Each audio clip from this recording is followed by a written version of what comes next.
Hello students, welcome back to the class. तो UGR ma'am आपके लिए लेकर आए हैं फिर से एक नया टॉपिक और इस बार टॉपिक का नाम है हेरिडिटरी एंड इवोल्यूशन।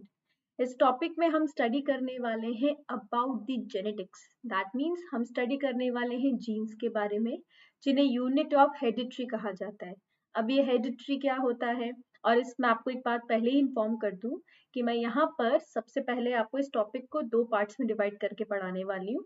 तो सबसे पहले हम बात करने वाले हेरिडिटरी के बारे में, हम बात करने वाले इनहेरिटेंस एंड वेरिएशन के बारे में।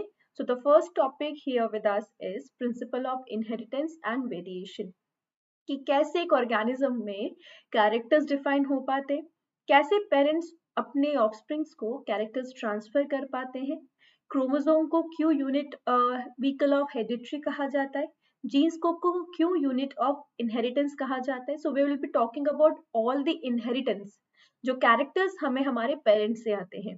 तो आपको याद रहेगा कि हम सबसे पहले यहाँ पे हेरिडिटरी के बारे में पढ़ने वाले हैं, हम मेंडल के बारे में पढ़ने वाले, जिन्हें फादर ऑफ इनहेरिटेंस कहा जाता है। सो हम सबसे पहले मेंडलिज्म पढ़ेंगे, different laws given by the Mendel, monohybrid cross, dihybrid cross, उनके बारे हम यहाँ पर डिटेल में स्टडी करेंगे।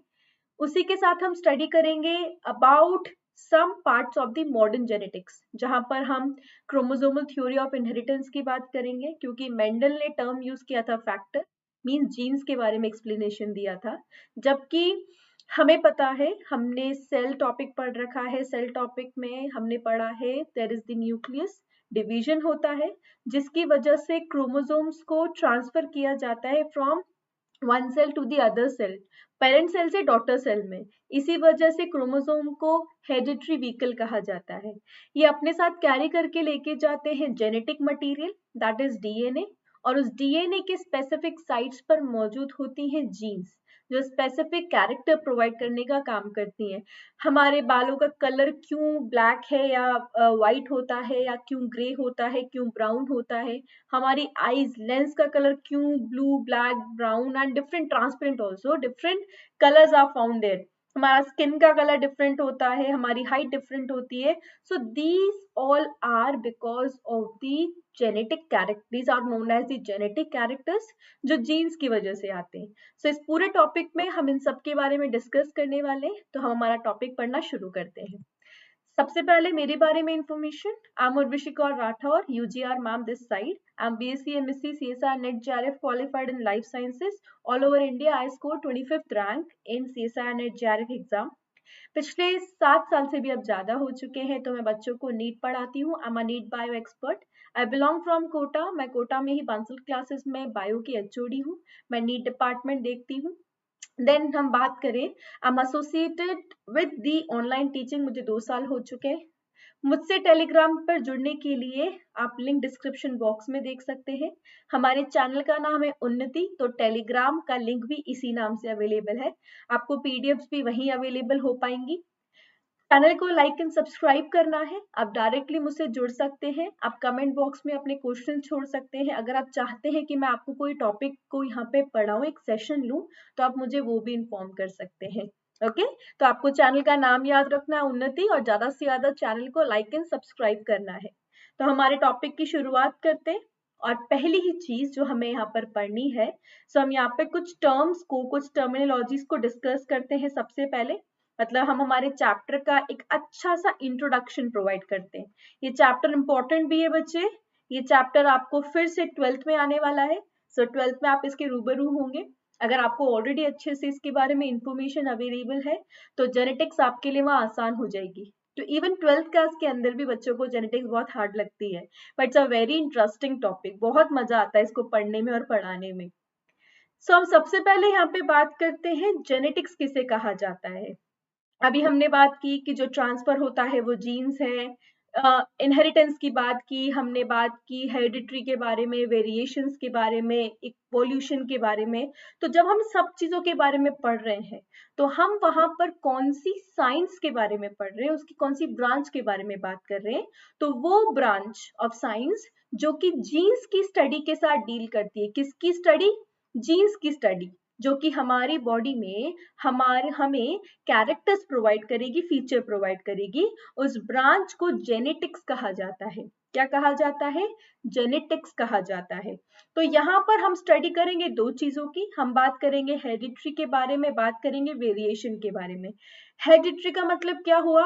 वो सारे कैरेक्टर जो एज इट इज पेरेंट से ऑफस्प्रिंग में ट्रांसफर हो पाते हैं। एंड वेरिएशन सेक्सुअल रिप्रोडक्शन की वजह से, हमारे मदर से और फादर से, दोनों से हमने रिप्रोडक्शन चैप्टर पढ़ लिया है, हमने डाइवर्सिटी पढ़ लिया है, हमने डाइवर्सिटी के चैप्टर में भी इस बारे में बात की थी कि इतनी सारी वैरायटीज क्यों अर्थ पर अवेलेबल है, ह्यूमंस की भी डिफरेंट वैरायटीज अवेलेबल है।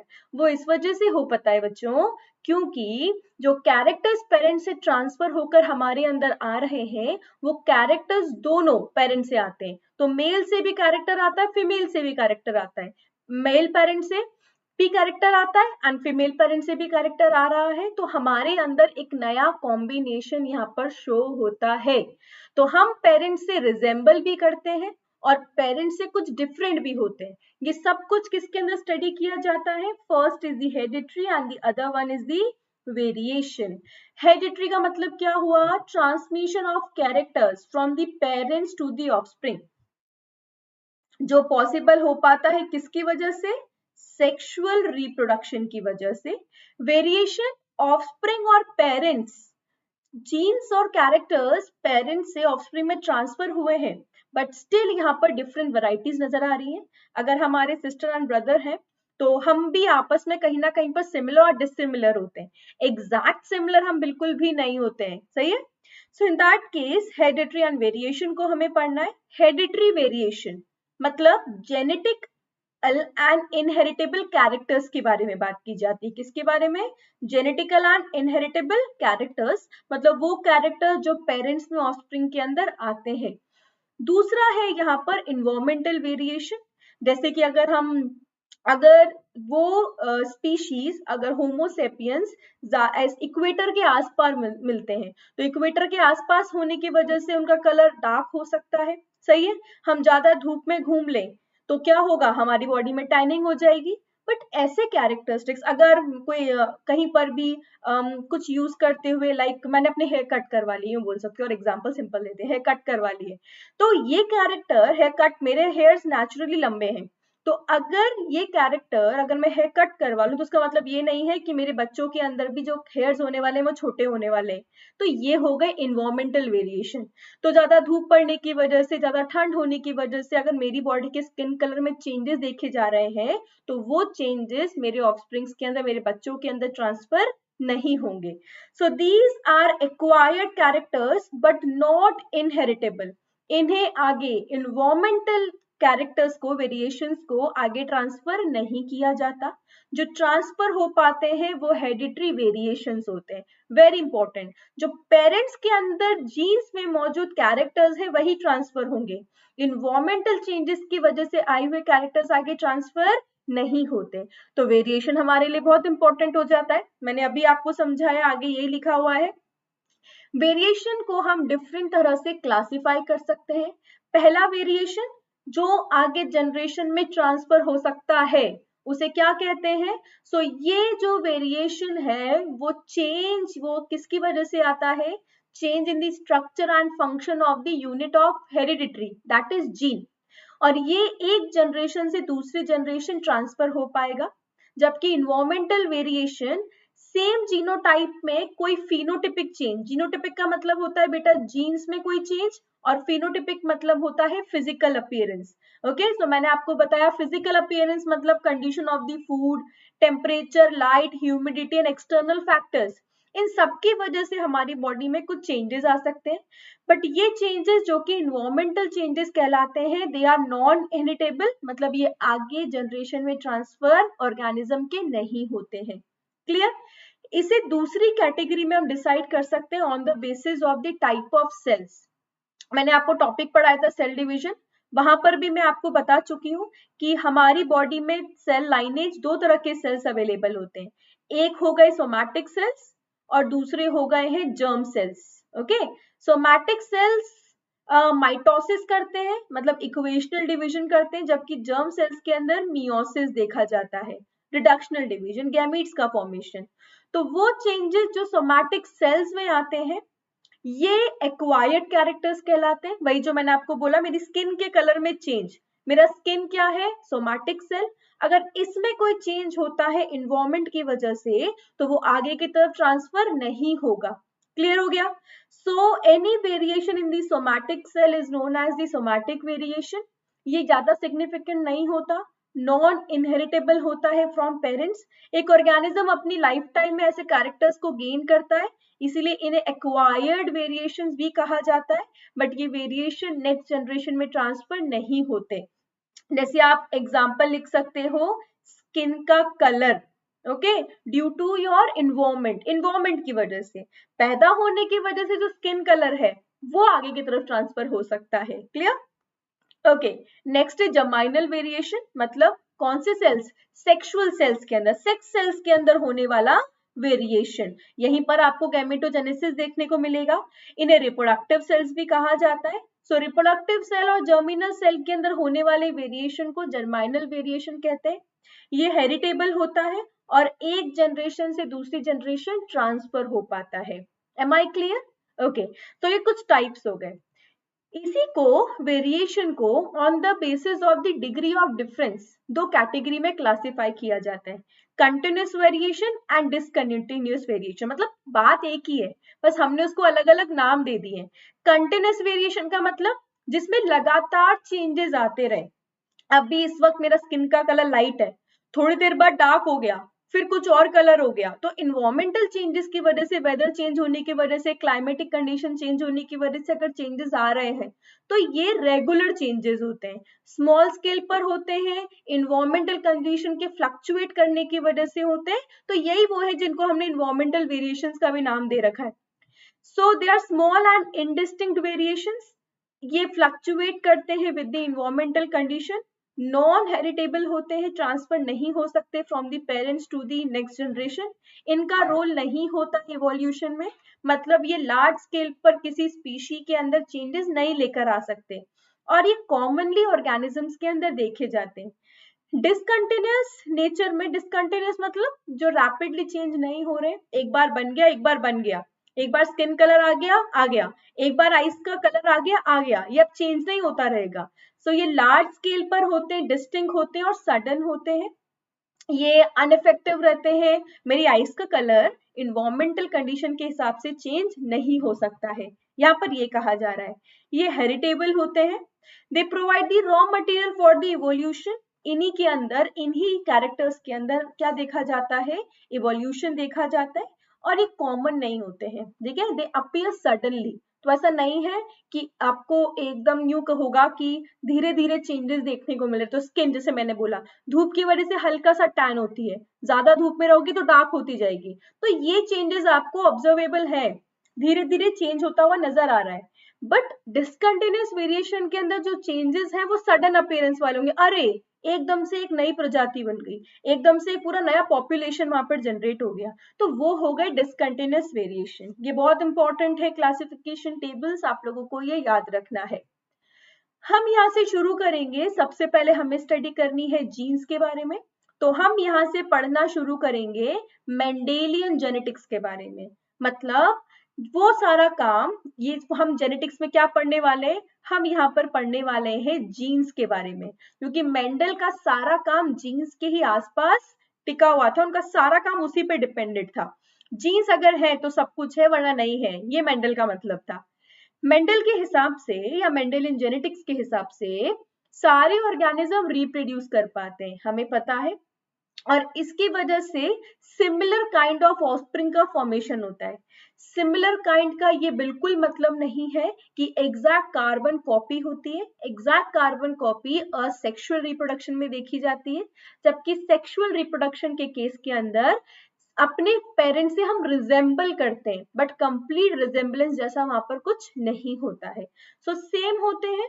Resulting offspring most often do not resemble the parents, या फिर यूं लिखा जाए कि कंप्लीटली क्लोन नहीं होते, एग्जैक्ट कार्बन कॉपी नहीं होते, क्योंकि हम यहाँ पर बात कर रहे हैं किस तरह के रिप्रोडक्शन की, हम बात कर रहे हैं सेक्सुअल रिप्रोडक्शन की। ओके, इनका सिंपल मतलब कहने का ये है कि a tiger will give rise to a cub there. ठीक है, रैबिट से रैबिट ही हो रहा है, चिंपैंजी से चिंपैंजी, यहाँ पर आप पोलर बियर से पोलर बियर देख पा रहे हो, डक से डक देख पा रहे हो। उसका मतलब ऐसा नहीं है ना कि the lion will give rise to the duck, duck पैदा हो रही है लॉयन से, ऐसा नहीं होता है। Okay, so that means similar type का ऑर्गेनिज्म यहाँ पे सेक्सुअल रिप्रोडक्शन से फॉर्म जरूर होगा। ओके, तो हम बात करते हैं the father of genetics, that is Gregor John Mendel. Very important, इन्हीं ने सब कुछ काम किया। इन्होंने हमें बताया है पूरा इंफॉर्मेशन जीन्स के बारे में, जीन्स क्या होती है, कैसे काम करती है, कैसे कैरेक्टर को ट्रांसफर करती है। इनका पूरा टाइम था फ्रॉम 1822 टू 1844।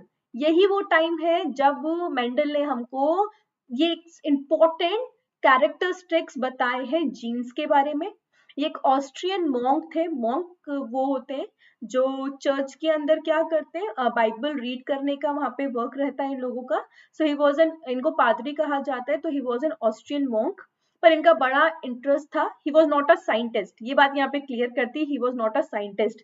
पर इन्होंने क्या किया, इन्होंने वही चर्च के पास एक छोटी सी जगह पर खेती की, मटर को ग्रो किया और मटर के ऊपर कुछ एक्सपेरिमेंट परफॉर्म किए।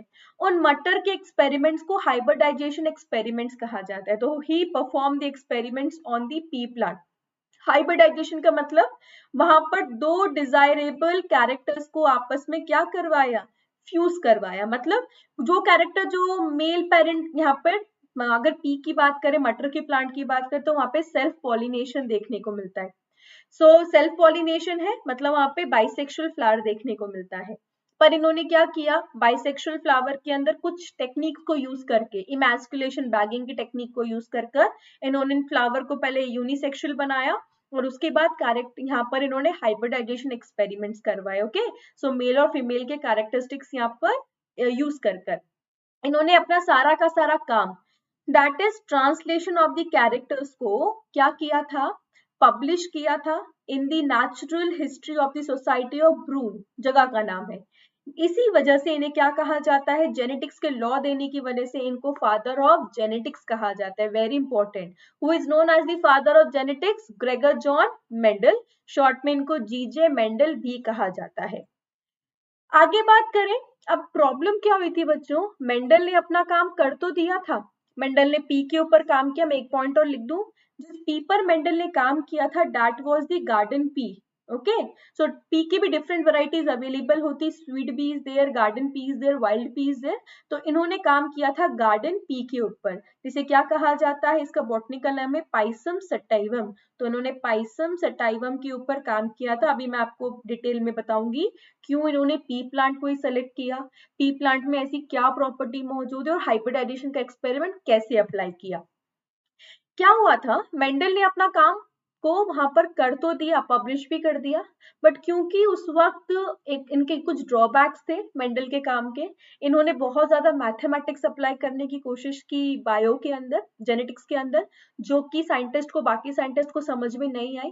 तो कहीं ना कहीं पर इनकी डेथ के बाद, मतलब अपना काम करके चले गए थे, इनको कोई रिकॉग्नाइजेशन नहीं मिला, इनकी डेथ हो गई। और इनकी डेथ के बाद इन द ईयर 1900 तीन साइंटिस्ट ने इंडिविजुअल काम करके मेंडल के काम को रीडिस्कवर किया।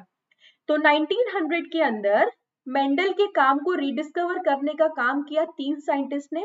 वन वाज ह्यूगो डिवरीज जो हॉलैंड से बिलोंग करते थे, second was the France Correns जो जर्मनी से बिलोंग करते थे, and the third one is the Erich Tschermak जो ऑस्ट्रिया से बिलोंग करते थे।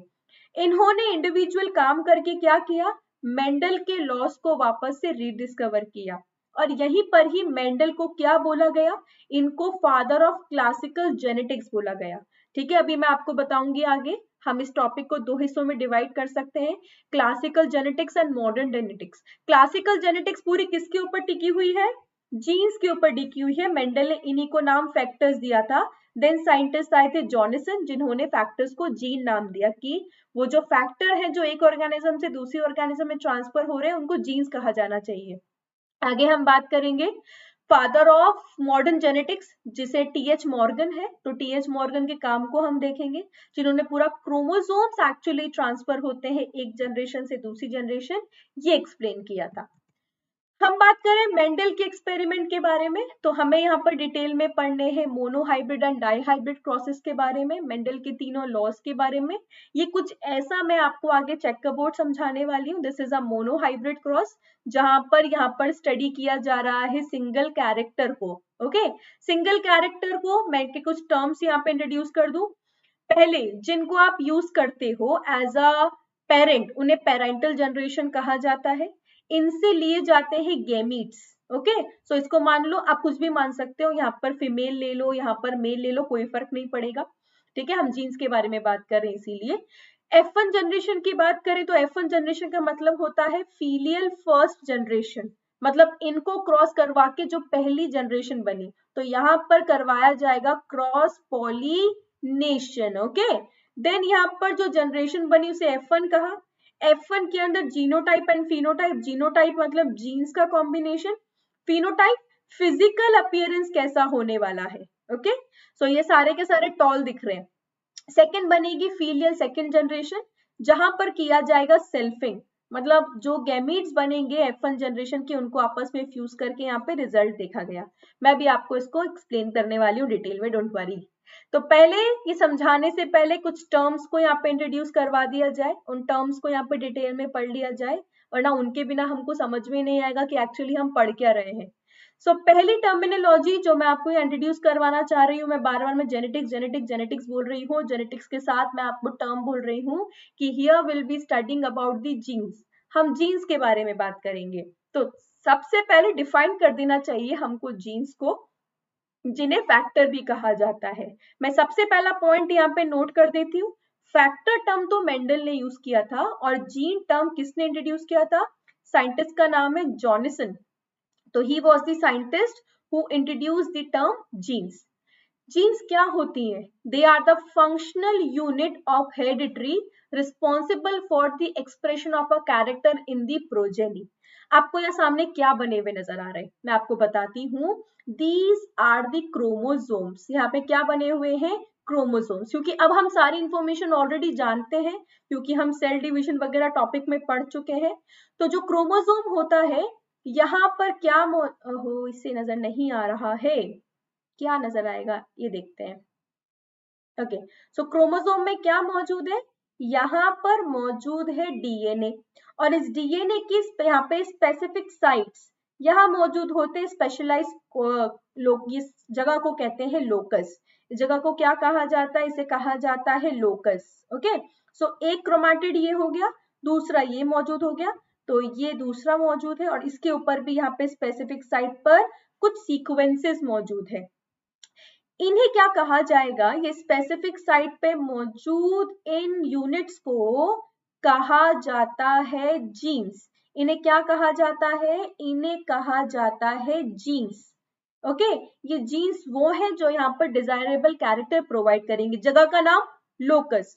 ये मौजूद जो यूनिट है वो क्या है? जो कैरेक्टर को कंट्रोल कर रही है। जैसे यूं मान के चल लो, ये आई कलर की जीन हो गई यहाँ पे, तो दोनों पर वो जीन्स जो सेम कैरेक्टर को कंट्रोल कर रही हैं, उन्हें कहा जाएगा they are in a single pair, जिन्हें एलील्स कहा जाएगा।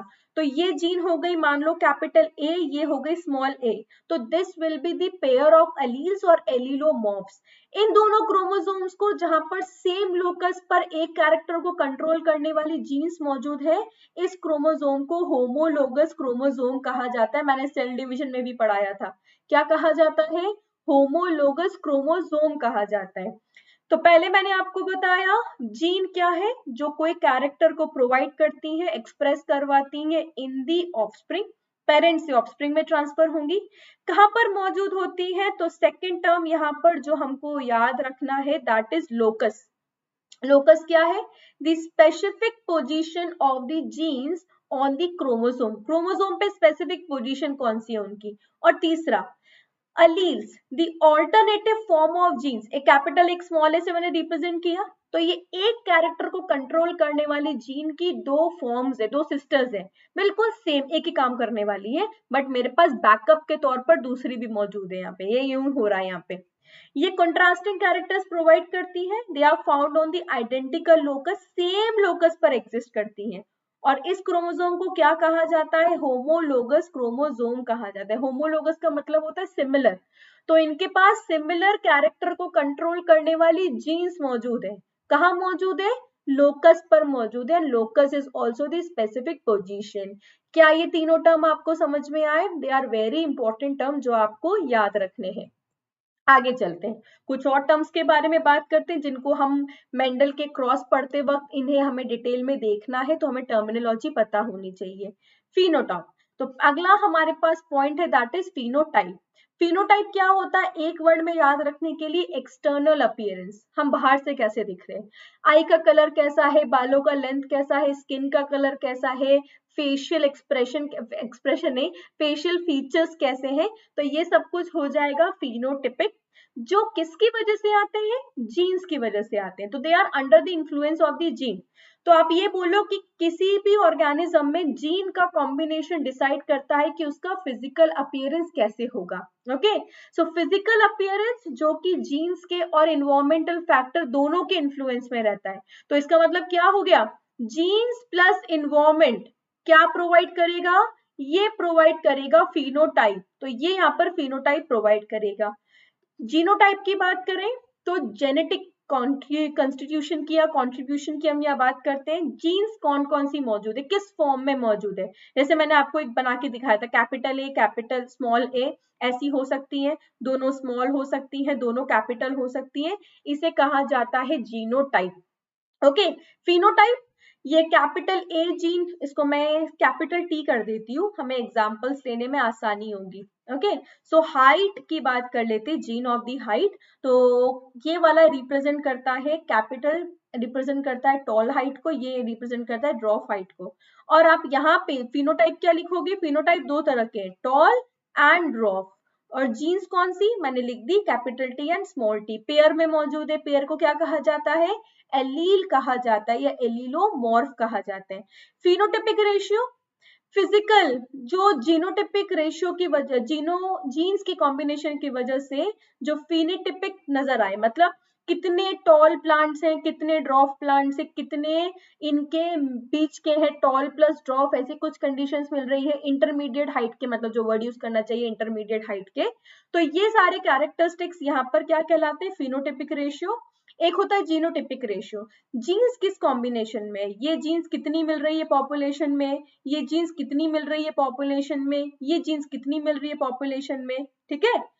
पर अगला है होमोजाइगस। होमोजाइगस का मतलब आइडेंटिकल, तो ये वाली एक जैसी दिख रही है एलील्स, ये एक जैसी दिख रही है एलील्स, तो ये हो गई है आइडेंटिकल जीन्स, ठीक है, जो किस में मौजूद है? अलील पेयर में मौजूद है। हेट्रोजाइगस मतलब एक कैपिटल और एक स्मॉल, ये हो गया हेट्रोजाइगस इन नेचर, ये दोनों आपस में आइडेंटिकल नहीं है। एक डोमिनेंट कैरेक्टर को रिप्रेजेंट कर रही है, एक रिसेसिव कैरेक्टर को रिप्रेजेंट कर रही है। अब डोमिनेंट और रिसेसिव टर्म कहाँ यूज किया जाता है? तो वो जीन अब जो अपने आप को हेट्रोजाइगस कंडीशन में एक्सप्रेस करने की पावर रखे, मतलब अगर मैं बोलूं कि कैपिटल यहाँ पर जो बनाई है, ये वो जीन है जो खुद को इस फॉर्मेट में एक्सप्रेस कर पाएगी, मतलब इस प्लांट को कैसा कैरेक्टर प्रोवाइड कर पाएगी? टॉल कैरेक्टर प्रोवाइड कर पाएगी, इसे कहा जाता है डोमिनेंट जीन। बट आपको याद रखना है, दोनों को देखा जाएगा हेट्रोजाइगस कंडीशन में, क्योंकि जब मैं ऐसे जीन की बात करूं तो बताओ इसमें से कौन कैरेक्टर प्रोवाइड करेगा? अरे भाई कोई भी करे, सिमिलर कैरेक्टर प्रोवाइड करेंगी।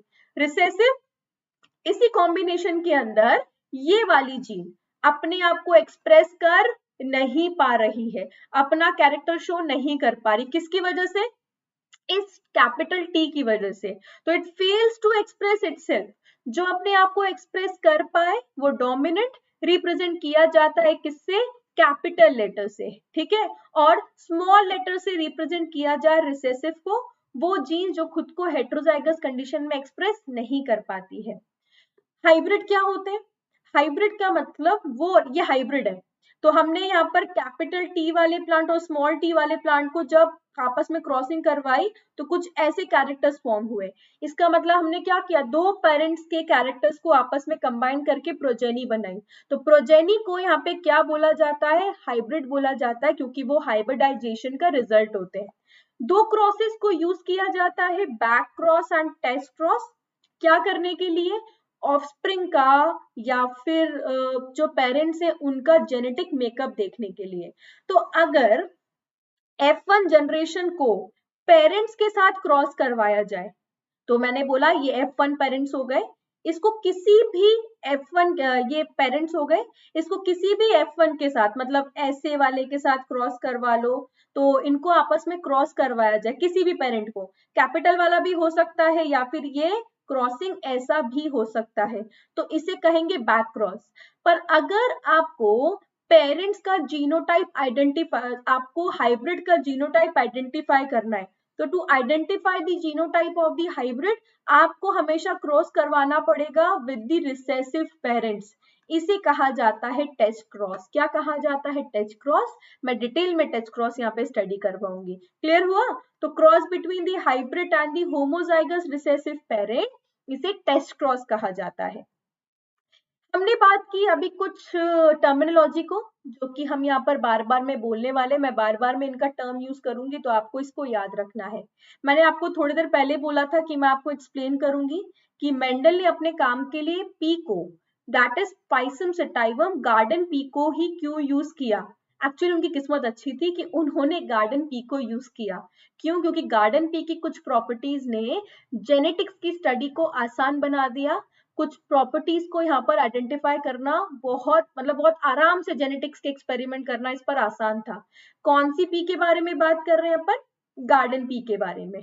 पहली बात तो इसकी प्योर वैरायटी अवेलेबल होती है। प्योर वैरायटी का मतलब पेरेंट्स जो प्रॉपर प्योर लाइन हो, कैपिटल हो या तो फिर रिसेसिव हो, इसे प्योर लाइन कहा जाता है। जबकि अगर हम हेट्रोजाइगस कंडीशन लिखें तो इसको प्योर लाइन नहीं कहा जाएगा, इसे हेट्रोजाइगस कंडीशन कहा जाएगा।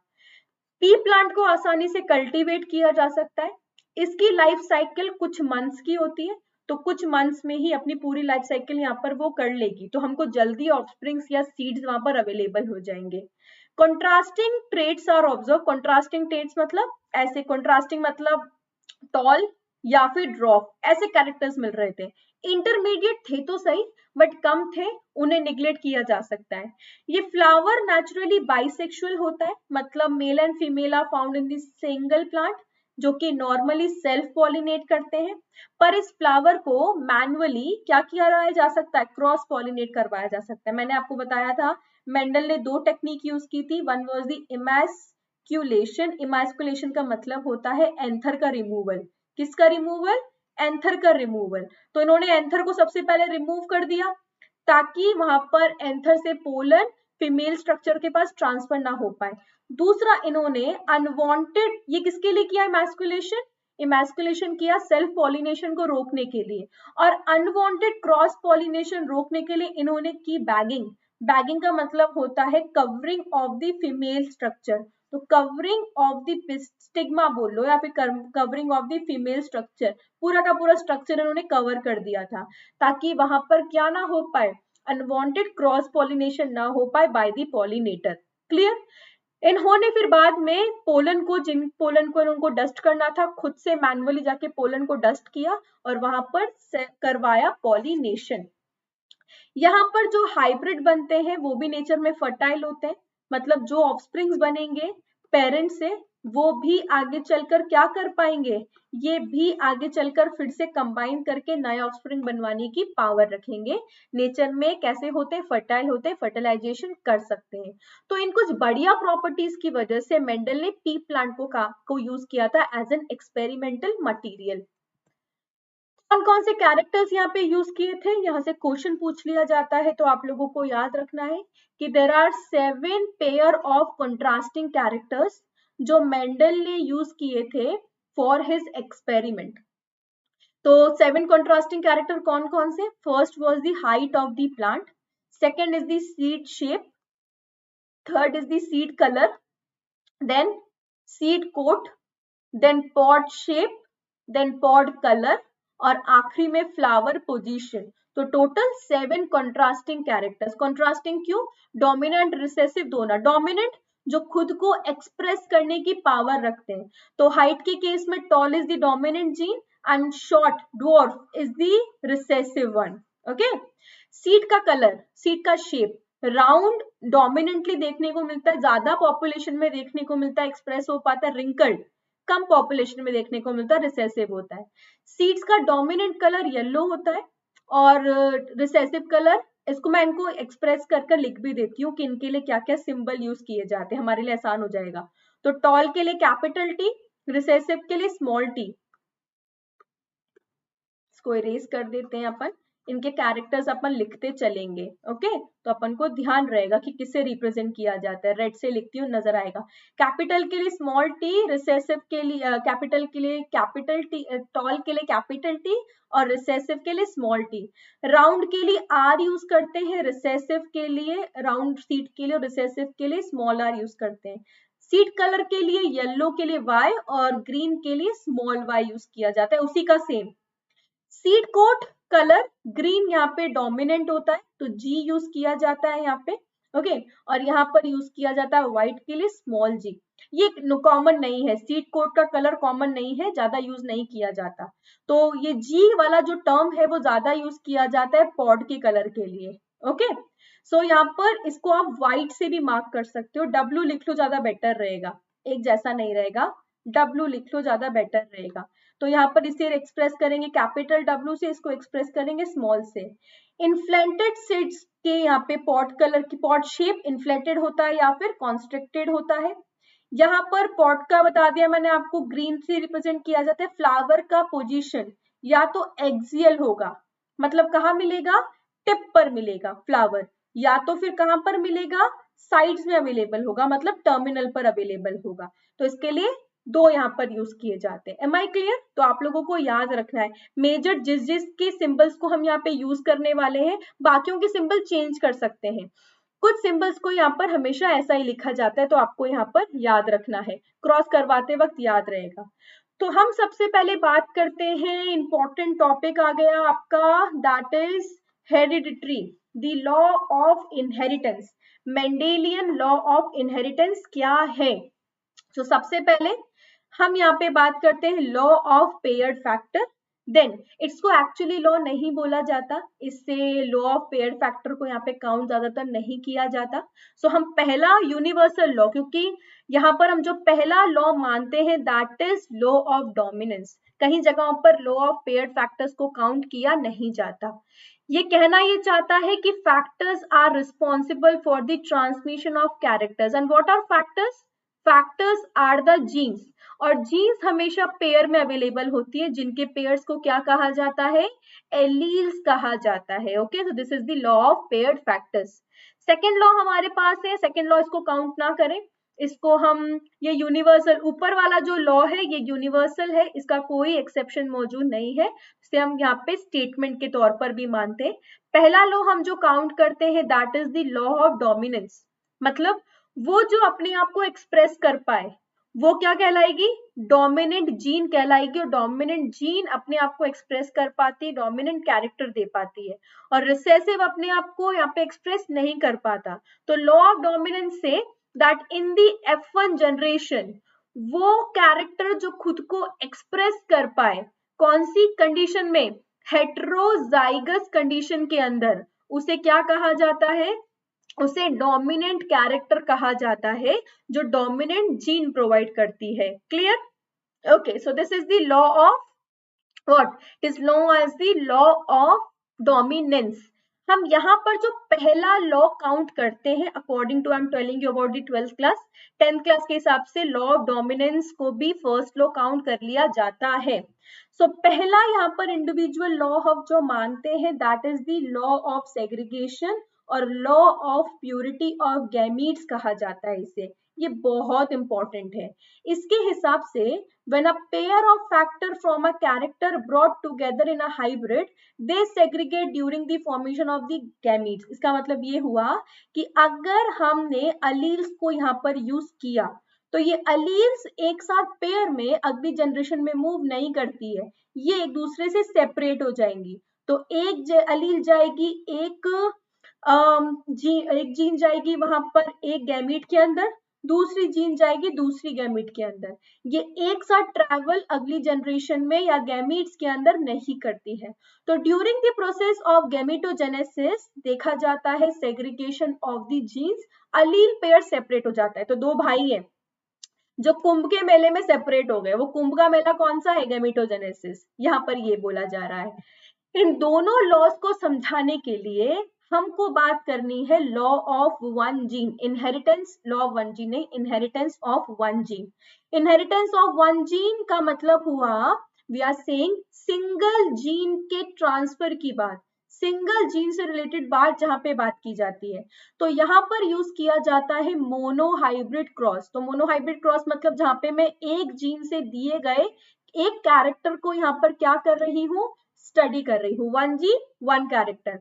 सो यहाँ पे क्रॉस करवाए जाएंगे पेरेंट्स के बीच में जिनके पास कॉन्ट्रास्टिंग पेयर ऑफ कैरेक्टर्स मौजूद है, इसे मोनोहाइब्रिड क्रॉस कहते हैं। तो सिंगल जीन की स्टडी को मोनोहाइब्रिड क्रॉस कहते हैं। और इंपॉर्टेंट बात जो याद रखनी है कि मोनोहाइब्रिड क्रॉस को यूज कर आप दो लॉस को यहाँ पर क्या कर सकते हो? एक्सप्लेन कर सकते हो। तो पहला लॉ ऑफ डोमिनेंस यहाँ से एक्सप्लेन हो सकता है, and very important law of segregation को यहाँ पे सेग्रीगेशन को एक्सप्लेन करने के लिए भी क्या यूज किया जाता है? मोनोहाइब्रिड क्रॉस यूज किया जाता है। जबकि एक तीसरा लॉ मैं अभी आपको बताऊंगी, that is law of independent assortment, उसे एक्सप्लेन करने के लिए हमें डाइहाइब्रिड क्रॉस पढ़ना पड़ेगा, मतलब जहां पर दो जीन्स के कैरेक्टर्स को हम एक साथ स्टडी करेंगे। चलिए तो स्टडी करवाते हैं आपको मोनोहाइब्रिड क्रॉस की। मोनोहाइब्रिड क्रॉस मतलब we are talking about one gene and one type of character, one character नहीं, वन टाइप ऑफ कैरेक्टर्स की हम स्पेसिफिकली यहाँ पे बात कर सकते हैं। मतलब हम यहाँ पे बात कर रहे हैं, आप यूं लिख सकते हो कि हम यहाँ पर बात कर रहे हैं हाइट ऑफ जीन, ठीक है? तो हाइट, हम एग्जाम्पल ले रहे हैं हाइट के बारे में, तो यहाँ पे हाइट का एग्जाम्पल दे रखा है हाइट ऑफ द प्लांट। और हाइट ऑफ द प्लांट के अंदर हमें तो ये यहाँ पे कैरेक्टर हो गया। यहाँ पर देखने को मिलेगी जीन्स की दो टाइप, एक होगा कैपिटल टी और दूसरा देखने को मिलेगा स्मॉल टी। पेरेंट्स नेचर में कैसे होते हैं? पेरेंट्स नेचर में होमोजाइगस होते हैं। तो होमोजाइगस का मतलब ये प्योर लाइन होंगे। तो एक साथ आपको सिर्फ यहाँ पे कैपिटल टी देखने को मिल रहा है, होमोजाइगस होमोजीनियस जो भी वर्ड यूज करना चाहो। सो यहाँ पर ये प्योर लाइन होंगे। जो ज्यादा बेटर टर्म यूज करना है वो क्या है? That is they are pure line. ये आपस में यहाँ पे कंबाइन करके इनसे क्या मिले? इनसे गैमीट्स मिले और गैमीट्स आपस में करेंगे कंबाइन। सो कैपिटल टी आपकी बात जनरेशन फ्रेम होगी F1 जनरेशन, जहां पे कैपिटल टी और स्मॉल टी आपस में कंबाइन कर देंगे कैपिटल टी स्मॉल टी। दिखने में ये कैसा है? ये जीन्स यहाँ पर नेचर में हेट्रोजाइगस है। कैसी है? नेचर में हेट्रोजाइगस। पर ये तो जीनोटाइप कैसा हो गया? जीनोटाइप इनका पेरेंट्स का तो कैसा हो गया? पेरेंट्स का जीनोटाइप होता है होमोजाइगस, जबकि F1 जनरेशन के ऑफस्प्रिंग का जीनोटाइप कैसा होता है? हेट्रोजाइगस। बट स्टिल जब फिनोटाइप की बात की जाए तो 100% यहाँ पे सारे के सारे प्लांट्स कैसे देखने को मिलेंगे? टॉल देखने को मिलेंगे। सो सारे के सारे प्लांट्स यहाँ पे टॉल देखने को मिलेंगे। इसी ने प्रूव किया कि जो कैरेक्टर अपने आप को F1 जनरेशन में एक्सप्रेस कर पाए उस कैरेक्टर को डोमिनेंट कैरेक्टर कहा जाता है। तो यहाँ पर कैपिटल टी इज डोमिनेंट, उसने स्मॉल टी को खुद को एक्सप्रेस करने नहीं दिया, तो इसलिए उसने डोमिनेंस शो की। मतलब एक अखाड़ा है, कहीं पर फाइटिंग हो रही है और एक अच्छा खासा हेल्दी सा बंदा, एक पतला सा बंदा है, तो वो जो हेल्दी वाला बंदा है जिसके पास बढ़िया मसल्स वसल है वो नेचर में डोमिनेटिंग होगा। बेचारा जो पतला सा इंसान होगा उसको तो पहले से पता है मैं हार जाऊंगा, तो वो नेचर में कैसा है? रिसेसिव। तो हमें पता है आखिरी में जीतना वही है। नॉर्मल तो ये मानेंगे आखिरी में वही जीतना है, कोई जादू भी हो सकता है बीच में वो बेचारा पतला वाला जीत जाए, कुछ ग्लूकोन डी पी ले, उसमें ऐसी एनर्जी आ जाए। सो F1 जनरेशन के अंदर किया क्या हमने? यहाँ पर की क्रॉसिंग। तो यहाँ पर हमने क्रॉसिंग करवाई, मतलब दो डिफरेंट तरह के जो मतलब होमोजाइगस है पर दो डिफरेंट है। ये भी नहीं, ये नेचर में टॉल है, ये नेचर में ड्रॉप है, तो ऐसो को आपस में क्या करवाया? जब यहाँ पर हाइब्रिडाइज करवाया, हाइब्रिडाइजेशन यहाँ पे अपनाया, तो ये बने सारे के सारे हेट्रोजाइगस। अब F2 जनरेशन बनाने के लिए तो मैंने आपको बता दिया यहाँ पे 100% सारे टॉल देखने को मिले। F2 जनरेशन में हमने करवाई सेल्फिंग। सेल्फिंग कैसे? इन्हीं को आपस में क्रॉस करवाया। ये बनाया गया है यहाँ पे चेकर बोर्ड, और ये चेकर बोर्ड देने वाले साइंटिस्ट का नाम था पुन्नेट। क्या नाम था उनका? सी पुन्नेट इनका नाम है। ओके, इन्होंने ये चेकर बोर्ड दिया। चेकर बोर्ड कैसे काम करता है? तो एक तरफ लिखा हुआ है यहाँ पर कैपिटल टी स्मॉल टी, एक तरफ capital T small T. Capital T के साथ कंबाइन कर देगा कैपिटल टी, स्मॉल टी आपस में कंबाइन करके देंगे यहाँ पर स्मॉल टी, और कैपिटल टी जब स्मॉल टी के साथ करेगा तो ऐसा कुछ हेट्रोजाइगस बनेगा, जब ये इसके साथ कंबाइन करेगा तो हेट्रोजाइगस बनेगा। तो कैसे कैसे प्लांट्स मिल गए? कुछ प्लांट्स दिखने में ऐसे, एक ब्लॉक 25% कैरी करता है, तो टोटल कितने हो गए? 4 ब्लॉक, तो 4 ब्लॉक का मतलब 100%, तो 25% यहाँ पर देखने को मिले हमें कैपिटल टी वाले, 25% देखने को मिले हमको स्मॉल वाले, और 50% यहाँ पर देखने को मिले कौन से? हेट्रोजाइगस वाले। तो रेशो क्या आ गया? रेशो आ गया 25:50:25%, तो इट विल बी 1:2:1। तो यहाँ पर जो जीनोटाइप देखा जाएगा दैट विल बी 1:2:1 रेशियो। ये रेशियो यहाँ पे देखा जाता है। और ये बताया, क्या बताया? मैंने आपको बोला था कि मोनोहाइब्रिड क्रॉस को डोमिनेंट लॉ ऑफ डोमिनेंस को एक्सप्लेन करने के लिए यूज किया जाता है। मैंने लॉ ऑफ डोमिनेंस आपको एक्सप्लेन किया कि F1 जनरेशन के अंदर सारे ऑर्गेनिजम्स कैसे नजर आएंगे? टॉल। क्यों? क्योंकि टॉल जीन वहां पर नेचर में डोमिनेंट होती है। जबकि हमने जब F2 जनरेशन की बात की तो वहां पर सेग्रीगेशन की वजह से, गैमीट्स में वहां पर क्या करने की वजह से, जीन्स के डिफरेंट सेग्रीगेट करने की वजह से, सेपरेट होने की वजह से नए नए कॉम्बिनेशन देखने को मिले। तो वहां पर आपको स्मॉल टी वापस देखने को मिला। तो जब स्मॉल टी के साथ आएगा उसके मजे हो गए। और ऐसे प्लांट्स भी आपको, मतलब आपको टॉल प्लांट भी नजर आएंगे, आपको दिखने वाले, मतलब यहाँ पर यूं बोलो तो ये 25 और ये तो 75% यहाँ पर अभी भी प्लांट्स फिनोटिपिकली कैसे नेचर में टॉल है। तो इसका मतलब 2+1, तो फिनोटिपिकली 3:1 का रेशियो आएगा। यहाँ पर 75% दिखने में कैसे है? दिखने में टॉल है, और ये 1% दिखने में ड्रॉप है। बट अगर जेनेटिक रेशियो देखा जाए तो 25% यहाँ पर होमोजाइगस है, 50% यहाँ पर हेट्रो है, और ये 25 होमोजाइगस टॉल, ये नेचर में होमोजाइगस टॉल, ये नेचर में हो गए होमोजाइगस टॉल, और ये नेचर में हो गए हेट्रोजाइगस टॉल। तो हमें जीनोटाइप देखने को मिला 1:2:1 और फिनोटाइप देखने को मिलेगा 3:1। इधर देखिए और क्लियरली समझाने की कोशिश करते हैं टर्म्स को यूज कर। तो पेरेंट जनरेशन के अंदर हम फर्स्ट लॉ की बात कर रहे हैं। तो मेंडल का फर्स्ट लॉ क्या है? द लॉ ऑफ, हम यहाँ पे लॉ ऑफ डोमिनेंस के बाद फर्स्ट लॉ, एक्चुअली हम सेग्रीगेशन को यहाँ पर मानकर चल रहे हैं, लॉ ऑफ सेग्रीगेशन को। तो फिनोटिपिक कैसा था? प्लांट दिखने में टॉल है, यहाँ पर ये प्लांट दिखने में, तो इसको मेल, इसको अपन बोल देते हैं मेल, और यहाँ पर अपन बोल देते हैं फीमेल। तो मेल प्लांट दिखने में टॉल है, और नेचर में दोनों कैसे हैं? यहाँ पे लिखा हुआ है, मैं कुछ नहीं लिख रही ताकि यहाँ पे आपको क्लियरली नजर आ सके। तो यहाँ पर ये कैसे है? होमोजाइगस डोमिनेंट, ये है नेचर में होमोजाइगस रिसेसिव। जब इन्हें आपस में कंबाइन करवाया तो F1 जनरेशन के अंदर यहाँ पर फॉर्म क्या हुए? यहाँ पर फॉर्म हुए हेट्रोजाइगस प्लांट्स। कैसे? टॉल थे दिखने में, तो tall is dominant to the drop, ये रेक पे एक्सप्लेन हुआ लॉ ऑफ डोमिनेंस। तो यहाँ पे क्या एक्सप्लेन हो गया? लॉ ऑफ डोमिनेंस की F1 जनरेशन में क्रॉसिंग के बाद, मेटिंग के बाद यहाँ पर लॉ ऑफ डोमिनेशन नहीं, law of dominance, NANCE, dominance. F1 generation के अंदर प्लांट्स कैसे बने? 100% प्लांट्स दिखने में कैसे हैं? टॉल, और सब नेचर में कैसे हैं? हेट्रोजाइगस। जब इनका सेल्फ पॉलिनेशन किया तो ये क्या बना रखा है अपन ने? ये यहाँ पर अपन ने बना रखा है चेकर बोर्ड। तो यहाँ पर एक पेरेंट से, तो ये मेल फीमेल पेरेंट यहाँ पर कैसी हो गई? टॉल और टॉल जीन कैरी करने वाली। मेल यहाँ पर हो गया टॉल एंड स्ट्रॉफ कैरी करने वाला। जब ये आपस में कंबाइन करेंगे तो बनेगा कैपिटल टी, ये और ये आपस में कंबाइन करेंगे तो बनेगा हेट्रोजाइगस। यहाँ पे बना फिर हेट्रोजाइगस और ये toll toll toll and drop. Phenotype आया 3:1 क्योंकि ये भी दिखने में टॉल, ये भी दिखने में टॉल, ये भी दिखने में टॉल, तो 75% टॉल एंड 25% ड्रॉप।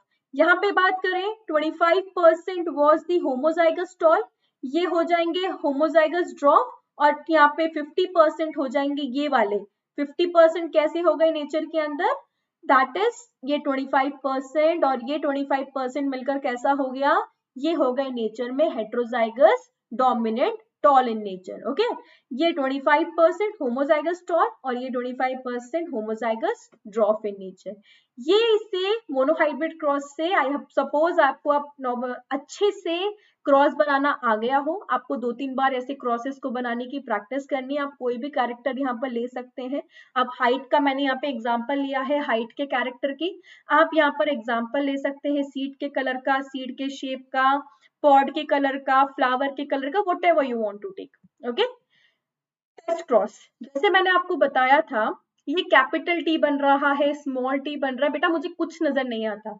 जब हम फिजिकली बात करें तो जो मुझे नजर आएगा या जो आपको नजर आएगा वो ये है कि फिनोटिपिकली क्या है। तो मुझे एक एक खेत के अंदर क्या देखने को मिलेगा, क्रॉप फील्ड के अंदर देखने को मिलेगा कि यहाँ पे 75% टॉल दिख रहे हैं और यहाँ पर 25% ड्रॉप दिख रहे हैं। बट ये 75% में से कौन से होमोजाइगस है, हेट्रोजाइगस है, ये कैसे पता लगा?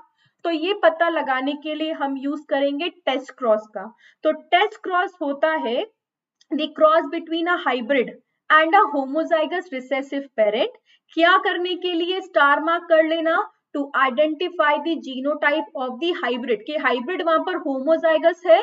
क्या आइडेंटिफाई करने के लिए कि हाइब्रिड वहां पर नेचर में होमोजाइगस है या फिर नेचर में हेट्रोजाइगस है, ये पता यहां से लगेगा। तो जब मैंने एक हाइब्रिड को लिया और एक तरफ रिसेसिव पेरेंट को लिया, तो अगर यहाँ पर हाइब्रिड और रिसेसिव मतलब हाइब्रिड जो था वो नेचर के अंदर कैसा है, हेट्रोजाइगस है। यहाँ पर एग्जाम्पल पहले ले लिया मैंने हेट्रोजाइगस का। तो जब मैंने हेट्रोजाइगस लिया तो आपको यहाँ पर क्या देखने को मिलेगा, फिनोटिपिक और जीनोटिपिक रेशियो दोनों 1:1 देखने को मिलेंगे। मतलब कैपिटल टी जब स्मॉल टी के साथ कंबाइन होगा, ये रहा स्मॉल टी, इससे एक ही तरह की जीन मिलेगी, तो कैपिटल टी स्मॉल टी के साथ कंबाइन कर हेट्रो देगा और यहाँ पर स्मॉल टी कंबाइन करके ड्रॉप देंगे। अब मैं इसको दूसरा करके बताती हूँ। अगर यहाँ पर हेट्रोजाइगस जो हाइब्रिड बना वो ऐसी जीन कैरी कर रहा है और अगर मैं इसको करवाऊंगी किसके साथ, रिसेसिव पेरेंट के साथ फ्यूज, तो सारे के सारे प्लांट अगेन कैसे नजर आएंगे, टॉल नजर आएंगे। तो ये सारे दिखने में टॉल होंगे, जबकि अगर हाइब्रिडाइजेशन वहां पे हेट्रोजाइगस के बीच में हुआ है तो फिर आपको वहां पे tall is to drop equal ratio में देखने को मिलेंगे। तो आपको यहाँ तो मिलेगा 100% टॉल, यहाँ पर होगा 1:1 का रेशियो। एंड वेरी इंपॉर्टेंट, हेट्रोजाइग यहाँ पे फिनोटाइप और जीनोटाइप दोनों कैसे होने वाले हैं, सिमिलर होने वाले हैं। 50-50 का रेशियो आया। कैसा रेशियो आया, 50-50 का रेशियो। ओके, जीन्स भी सिमिलर है और यहाँ पर 50-50 के रेशियो के हिसाब से फिनोटाइपिक भी सिमिलर आया है। इसे ट्रेस क्रॉस कहते हैं, बहुत इंपॉर्टेंट है। मैंने आपको आउट क्रॉस बताया था, बैक क्रॉस जिसका ज्यादा इंपॉर्टेंस नहीं है। बैक क्रॉस की बात करें, मतलब ये बैक क्रॉस हो गया। एक बार मैंने किसके साथ करवाया, रिसेसिव के साथ, दूसरी तरफ करवाया मैंने डोमिनेंट के साथ, होमोजाइगस के साथ। तो हेट्रोजाइगस और होमोजाइगस दोनों की क्रॉस की बात की जाए तो इस क्रॉस को क्या कहा जाएगा, इसे बैक क्रॉस कहा जाता है। किसी भी पेरेंट के साथ करवा लो, या तो डोमिनेंट के साथ किसी भी क्रॉस के साथ करवा लो, या तो डोमिनेंट के साथ करवा लो या रिसेसिव के साथ करवा लो। अगर हमेशा रिसेसिव के साथ करवाएंगे तो उसको क्या कहा जाएगा, टेस्ट क्रॉस कहा जाता है। चलिए, अब हुआ क्या, मैंने आपको पढ़ाया डोमिनेंस। अब हम यहाँ पर बात करते हैं exception of the law of dominance. तो सबसे पहले मैं आपको यहाँ पर बता रही हूँ the exception of law of dominance, कि law of dominance is not a universal law, इसके कुछ एक्सेप्शंस है ना। मैंने लॉ ऑफ डोमिनेंस में क्या बताया कि कैपिटल टी और स्मॉल टी आपस में कंबाइन कर हमेशा 100% क्या देंगी, हेट्रोजाइगस के अंदर फिनोटाइप कैसा देंगी, टॉल देंगी। क्योंकि यहाँ पर अपने आप को एक ही जीन एक बार में एक्सप्रेस कर पाती है। बट साइंटिस्ट है दैट इज कोरेंस। ये कोरेंस वही साइंटिस्ट है जिन्होंने मेंडल के वर्क को वापस से रीडिस्कवर किया था। इन्होंने डिस्कवर किया इनकम्प्लीट डोमिनेंस इन दी मिराबेली जलापा। इसको 4 o'clock प्लांट भी कहते हैं। ये 4 बजे समथिंग उस टाइम पे फ्लावरिंग करता है, इसे 4 o'clock प्लांट कहते हैं। इसमें देखने को मिलता है पार्शियल डोमिनेंस, इसको सेमी डोमिनेंस भी कहा जा सकता है। क्या देखने को मिला कि inheritance in which allele specific character is not completely dominant over the other. सोचो, मतलब ये नॉर्मल देखने को मिलता है यार, कि क्या जरूरी है कि ये जो पेरेंट, ये जो ऑफस्प्रिंग बने, ये नेचर में टॉल हो? नहीं ना, इंटरमीडिएट हाइट का भी तो हो सकता है। उसकी हाइट टॉल पेरेंट से कम और ड्रॉफ पेरेंट से ज्यादा हो, इंटरमीडिएट हाइट का क्यों नहीं हो सकता? ऐसा होता है। तो ऐसे कुछ यहाँ पे देखने को मिला। अभी हम क्रॉस के बारे में बात करते हैं। तो यहाँ पर देखने को मिला कि टॉल वाली जीन अपने आप को कंप्लीटली एक्सप्रेस नहीं कर पाती किसी कंडीशन में, तो वहां पर इनकम्प्लीट डोमिनेंस देखने को मिलता है। कैसे देखने को मिला? एग्जाम्पल है यहाँ पर स्नैपड्रैगन का, जिसे डॉग फ्लावर भी कहा जाता है। मैं क्रॉस बना के दिखाती हूँ आपको स्नैपड्रैगन के अंदर। सो रेड कलर का फ्लावर डोमिनेंट होता है जनरेशन में। तो जीन्स हो गई कुछ ऐसी। मैं आपको सबसे पहले पेरेंट्स के बारे में बता रही हूँ। व्हाइट कलर का फ्लावर नेचर में रिसेसिव होता है। तो जब रेड और व्हाइट कलर का फ्लावर आपस में कंबाइन करेगा तो F1 जनरेशन कैसी बननी चाहिए? गैमीट्स कौन कौन सी आए बच्चे यहाँ से? ये देगा R और ये देगा स्मॉल r। तो सारे के सारे नेचर में कैसे बनने चाहिए थे अगर लॉ ऑफ डोमिनेंस मेंडल की तरह से काम करता? ये सारे होने चाहिए थे red in colour, correct. But हो गई गड़बड़। क्या गड़बड़ हो गई? ये रेड ना दिखकर, दिखने की बात कर रही हूँ, फिनोटिपिकली तो जीनोटाइप सिमिलर मेंटेन रहा, पर फिनोटिपिकली ये सारे के सारे दिखने में कैसे हो गए? पिंक हो गए। अभी गड़बड़ हो गई। या तो फ्लावर रेड होता या तो फिर फ्लावर व्हाइट होता, या तो रेड डोमिनेंट होता या व्हाइट डोमिनेंट होता। बट ना रेड ने काम किया ना व्हाइट ने काम किया। एक अलग यहाँ पर डोमिनेंस देखने को मिला, दैट इज पिंक कलर के फ्लावर का फॉर्मेशन। तो आपको देखने को मिलता है फिनोटाइप में चेंज। क्या देखने को मिला? फिनोटाइप के अंदर चेंज देखने को मिला। अब ये किस वजह से हुआ? तो ये हुआ इस आर की गड़बड़ की वजह से कि ये अपना कंप्लीट डोमिनेंस इसके ऊपर शो नहीं कर पाया, और इसको हमने क्या नाम दिया? इनकम्प्लीट डोमिनेंस नाम दिया। क्या आप लोगों को बात समझ में आ गई? एक और मिराबिलिस जलापा का एग्जाम्पल। यहाँ पे फ्लावर वही यूं बोल सकते हो रेडिश कलर है या पिंकिश, जो भी आप कलर बोलना चाहो। ये कुछ वैसे दिख रहे हैं, हम इसको रेड ही बोल देते हैं। ये कुछ आपको यहाँ पे कैसा देखने को मिल रहा है? व्हाइट देखने को मिल रहा है। व्हाइट यहाँ पे नेचर में रिसेसिव है, ये नेचर में यहाँ पे डोमिनेंट है। जब इनका कॉम्बिनेशन करवाया तो होना चाहिए था रेड फ्लावर आना चाहिए था, पर आया कैसा? पिंकिश वॉयलेट फ्लावर यहाँ पर अवेलेबल हुआ। इसका मतलब क्या देखा गया? इनकम्प्लीट डोमिनेंस यहाँ पर देखा गया। इसे याद रखना है। क्या बात क्लियर हो गई सब लोगों को? चलिए आगे बढ़ते हैं। अच्छा, मैं रेशो की बात करती हूँ, वेरी इंपॉर्टेंट एक बात रह गई। रेशो क्या आएगा? तो जब मैं जीनोटाइप के बारे में बात करूं, ओके, मिस क्रॉस को और आगे की तरफ बना के दिखाती हूँ आप लोगों को। ओके, हाँ, यहाँ बना हुआ है, तो यहाँ पर इसके बारे में बात कर लेते हैं ना। इधर देखिए। सो यहाँ पर रेड पेरेंट्स है एंड देन यहाँ पे व्हाइट पेरेंट्स है। रेड कलर कैसा है नेचर में? डोमिनेंट है। व्हाइट नेचर में, अब इसको रिप्रेजेंट डब्ल्यू से किया हुआ है, आप इसको रिप्रेजेंट स्मॉल से भी कर सकते हो, कोई दिक्कत नहीं है। तो यहाँ पर क्या हुआ? मैं फिर यहाँ पे आर लिख देती हूँ। तो यहाँ पर रेड और व्हाइट फ्लावर जब आपस में कंबाइन किए तो या तो रेड होना चाहिए था या व्हाइट होना चाहिए था। बट ये रेड एंड व्हाइट दोनों यहाँ पर जीन एक्सप्रेस तो हुई, बट अपने आप को ये यहाँ पर एक्सप्रेस कंप्लीट, यहाँ पर कोई भी डोमिनेंस यहाँ पर शो नहीं कर पाया। और दोनों को कैपिटल में क्यों लिखा है बेटा? क्योंकि हमें पता ही नहीं है कि एक्चुअली यहाँ पे डोमिनेंट होनी कौन सी थी। ठीक है, तो ये कैसा कलर आया? पिंक कलर का फ्लावर दिया। जब इन्हें F2 जनरेशन में सेल्फ पॉलिनेट किया, ये रहा, तो यहाँ पर रेशियो क्या आया बेटा? रेशियो 1:2:1 आएगा। बट हमें पता है मेंडल के क्रॉस के हिसाब से फिनोटिपिक रेशियो 3:1 आता है। यहाँ पर फिनोटिपिक और जीनोटिपिक रेशियो इक्वल हो जाएंगे, तो यहाँ पर क्या रहेगा? Genotype will be equal to the phenotype. दोनों यहाँ पर क्या हो जाएंगे? इक्वल हो जाएंगे। तो जब रेड फ्लावर, यहाँ पे रेड और रेड कंबाइन करेंगे तो रेड फ्लावर आया, रेड और व्हाइट कंबाइन करेंगे, जहां पर भी रेड एंड व्हाइट कंबाइन करेंगे तो ये 25% ये 25% ये, तो 50% पिंक हो गए नेचर में। ये नेचर में रेड हो गया तो 25% रेड और 25% यहाँ पर कैसे आ जाएंगे, व्हाइट आ जाएंगे। तो जीनोटाइपिक रेशियो तो मेंडल जैसा ही रहा, हेट्रोजाइगस होमोजाइगस हेट्रोजाइगस होमोजाइगस 1:2:1, पर फिनोटाइप भी ऐसा हो गया। फिनोटाइप कैसे हो गया, phenotype will be red pink and white. 25 50 is to कितना हो गया, 25 50 is to 25, दैट मीन्स 1:2:1 का रेशियो किसमें देखने को मिला, इनकम्प्लीट डोमिनेंस के अंदर आपको ये रेशियो देखने को मिला।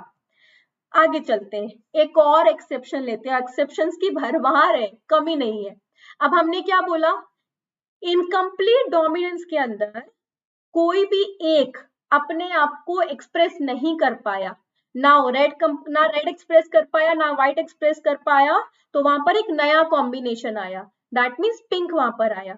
बट ऐसी कंडीशंस भी देखने को मिलती है जहां पर दोनों लड़ाई कर ले, है ना, या तो लड़ाई क्या करे, मैं भी नहीं जा रहा तू भी मत जा, ऐसा हो रहा है, तो वो देखने को मिला इनकम्प्लीट में। अगर बोले चल मैं भी जाऊंगा और तू भी साथ चल, दोनों अच्छे पक्के दोस्त हैं, तो मैं तेरा एक्सप्रेशन वहां पे खत्म नहीं करूंगा, दोनों एक्सप्रेस हो जाते हैं।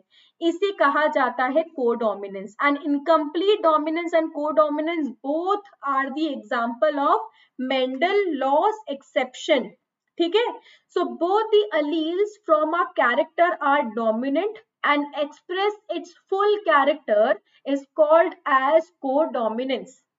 मतलब क्या हुआ, अलील के पेयर की बात कर रहे हैं, तो अलील के पेयर में जब दोनों जीन डोमिनेंट हो और दोनों वहां पर टकराएं अपने एक्सप्रेशन के लिए और दोनों एक्सप्रेस हो जाए, उसे कोडोमिनेंस कहा जाता है। एग्जांपल है A B blood group system in the case of humans.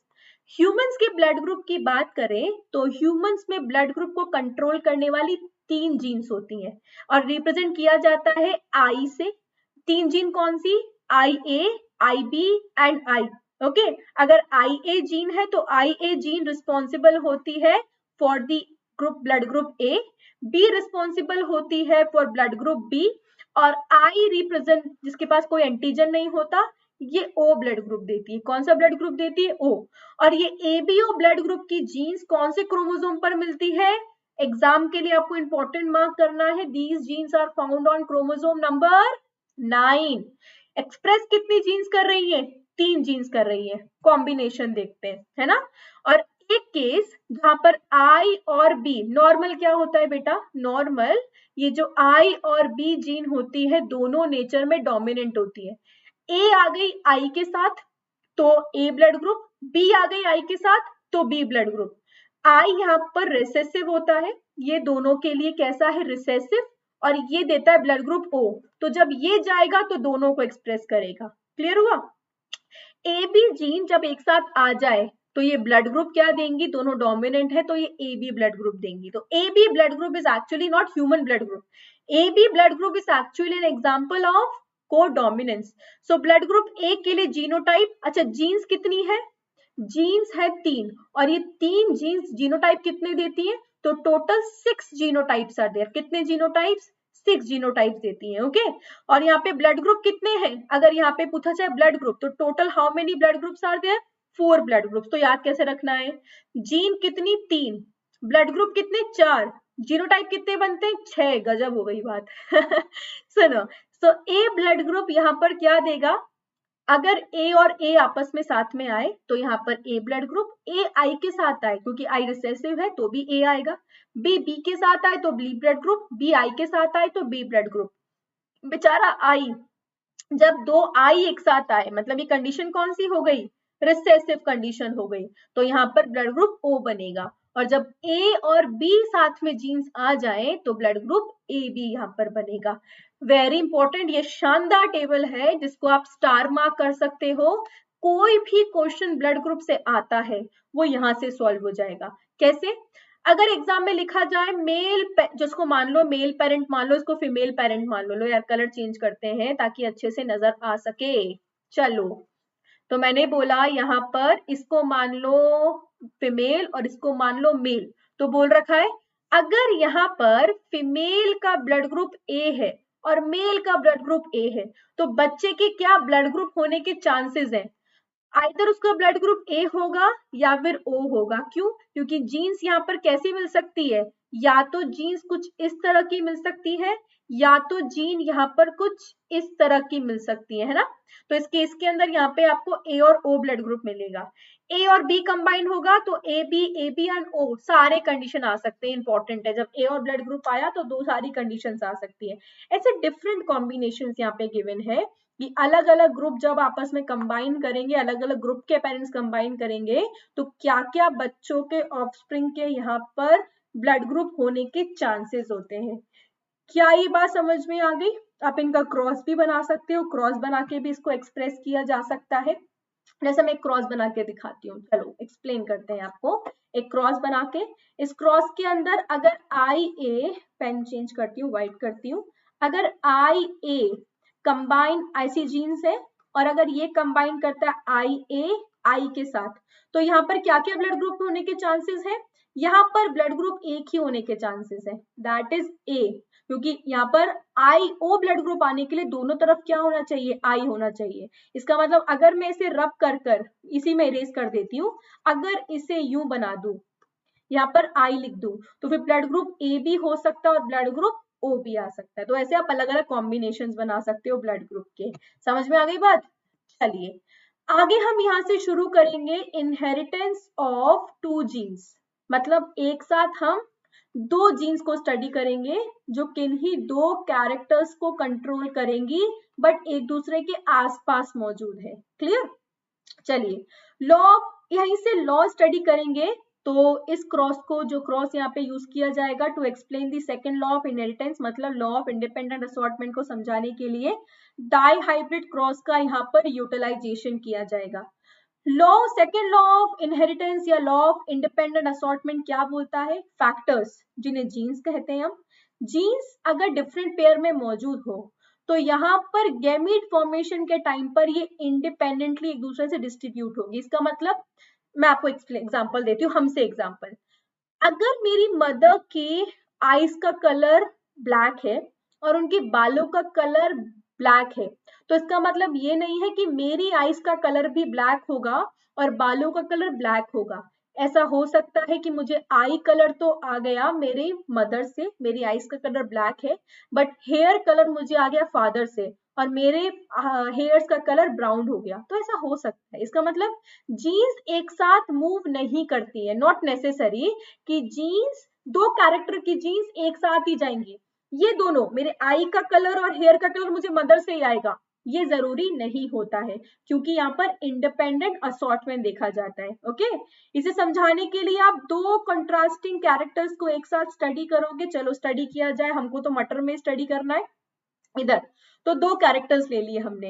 एक कैरेक्टर ले लिया है पेरेंट्स के अंदर शेप ऑफ सीड, तो एक कैरेक्टर लिया हमने शेप ऑफ सीड, मतलब capital R and small R. मतलब हमने बात कर ली, कैपिटल का मतलब राउंड और स्मॉल का मतलब हो गया रिंकल्ड सीड। ठीक है, और दूसरा कैरेक्टर यहाँ पे ले लिया है, हाँ येलो लिया है, तो उसका मतलब लिया है, यहाँ पे लिख देती हूँ मैं, या नीचे लिख, यहाँ कहाँ लिखूं मैं, हाँ ओके यहाँ लिख देती हूँ। दूसरा कैरेक्टर लिया है इन्होंने colour of the seed, erase करती हूँ इसे।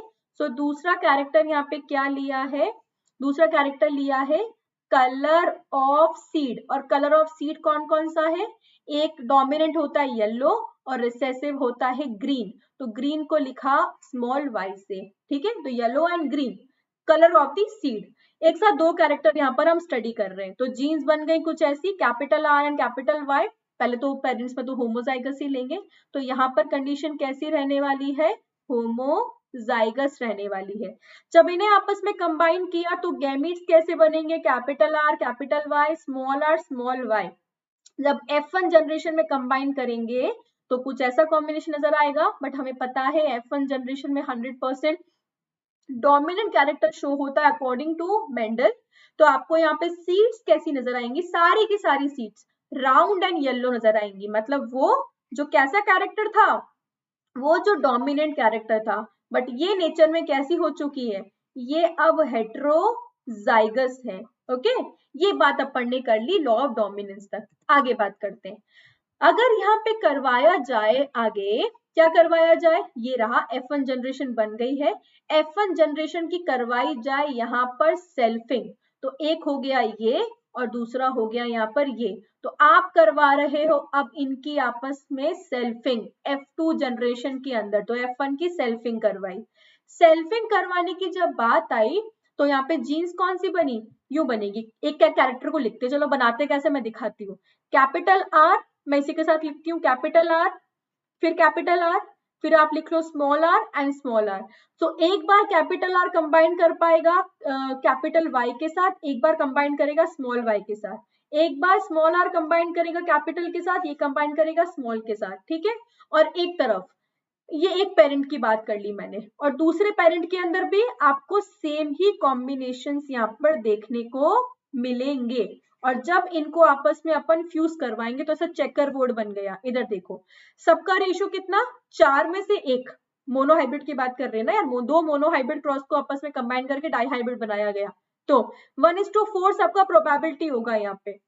अल्टीमेटली अपन को क्या देखने को मिला, यहाँ पर गिन लो 9 सीट्स, 1 2 3 4 5 6 7 8, ओके, और ये 9, एक मैं सोची एक कहाँ रह गया, 9 यहाँ पर आपको देखने को मिलेंगे राउंड एंड येलो, तो 9 आपको क्या देखने को मिले, 16, टोटल कितने बन गए यहाँ पे 16 कॉम्बिनेशन, तो 9 16 में से टोटल कितने बने 16, 16 में से 9 कैसे देखने को मिले, मैं यहाँ लिख देती हूँ, इरेज करा जाए, ओके।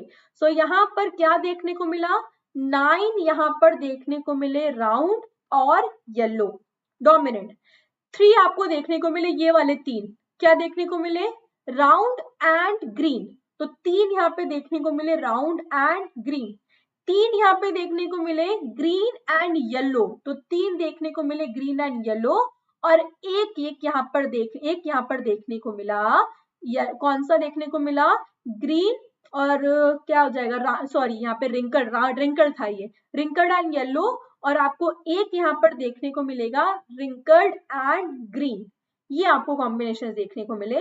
और जीनोटाइप रेशियो हमारे पास, फिनोटाइप रेशियो बन गया 9:3:3:1। जीनोटिपिक रेशियो की बात करो तो थोड़ा सा कॉम्प्लिकेटेड हो जाएगा, 1:2:1, 2:1:2:1, ऐसे कॉम्बिनेशन यहाँ पर फ्रेम होगा, क्लियर। अब उसके अंदर देखना पड़ेगा कौन सा होमोजाइगस कौन सा हेट्रोजाइगस, वैसे निकालते हैं अपन जीनोटाइप को। तो आपको यहाँ पे याद क्या रखना है एग्जाम के लिए, फिनोटिपिक रेशियो याद रखना है, 9:3:3:1 आपको रिमेंबर रखना है, क्लियर हुआ। इधर देखिए डाइहाइब्रिड टेस्ट क्रॉस की बात करते हैं अगला हम। अच्छा यहाँ से प्रूफ क्या हो गया, अच्छा प्रूफ तो रह गया, प्रूफ क्या हो गया, हमने प्रूफ किया लॉ ऑफ इंडिपेंडेंट असॉर्टमेंट, इसका मतलब ये सारे कॉम्बिनेशंस क्यों बन पाए, रेड कलर येलो के साथ भी आया जो आना ही चाहिए था, रेड कलर रेड यहाँ पे रेड नहीं राउंड यहाँ पर येलो के साथ भी शो हो पाया, राउंड यहाँ पर रिंकल, राउंड यहाँ पर ग्रीन के साथ भी शो हो पाया, रिंकल्ड यहाँ पे ग्रीन के साथ और येलो के साथ दोनों सीड्स के साथ शो हो पाए, क्योंकि इन दोनों कैरेक्टर्स का यहाँ पर क्या हुआ है, इंडिपेंडेंट असॉर्टमेंट हुआ है, आगे आराम से क्या कर पाई है, सेपरेट होके एक दूसरे से मूव कर पाई है।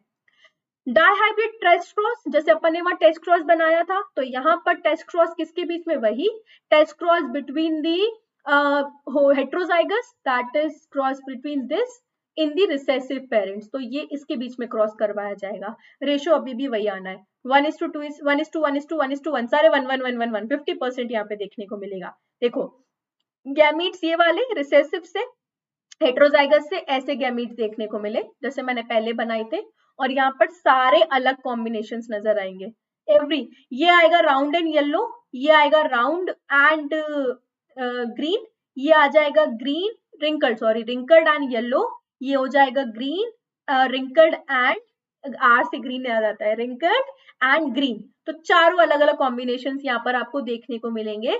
तो ये प्रूफ हो गया कि डाइहाइब्रिड क्रॉस के अंदर सारे कैसे हेट्रोजाइगस हैं यहाँ पर ऑफस्प्रिंग, जो अपन ने F1 वाले जो लिए थे यहाँ पर।